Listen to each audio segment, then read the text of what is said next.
হয় তাহলে সেই জায়গাটাও বৈকুণ্ঠে পরিণত হবে। আর চৈতন্য মহাপ্রভু চেয়েছিলেন যে প্রত্যেকটা ঘর যেন বৃন্দাবনে পরিণত হয়।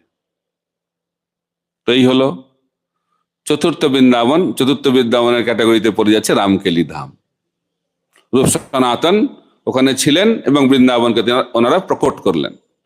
আর পঞ্চম বৃন্দাবন হচ্ছে, মহাপ্রভু বলছেন জগন্নাথের সামনে রথযাত্রার সময় জগন্নাথ পুরীতে, মোর মন বৃন্দাবন।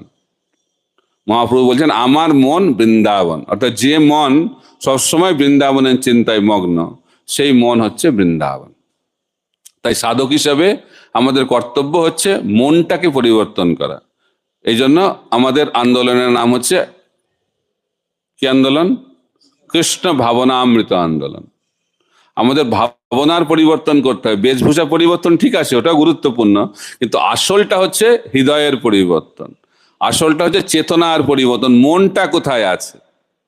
যদি মনটা কৃষ্ণে থাকে তাহলে সেই মনটা বৃন্দাবন, আর সেই মন যদি অন্য বিষয়ে মগ্ন থাকে চিন্তায়, তাহলে সেই মনটার বৃন্দাবন নয়। বাইরে বৃন্দাবনের মতো সেজে থাকলেও মনটা যদি অন্য চিন্তায় মগ্ন থাকে তাহলে সেই মনটার বৃন্দাবন হলো না। তাহলে কিসের পরিবর্তন সব থেকে গুরুত্বপূর্ণ? মনের পরিবর্তন। মনটা কোথায় রয়েছে? অনেকে বলে যে আমি কোথায় যাব বুঝতে পারছি না, মৃত্যুর পরে কি যাব বৃন্দাবনে?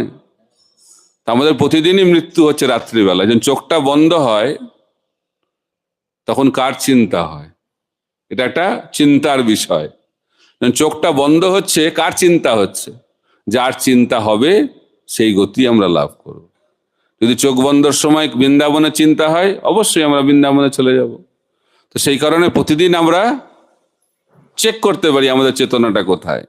শিল ভক্তিবিনোদ ঠাকুর বলছেন প্রতিদিন না হলেও অন্ততপক্ষে প্রত্যেক একাদশীতে চিন্তা করা উচিত আমার মনটা কোথায় যাচ্ছে।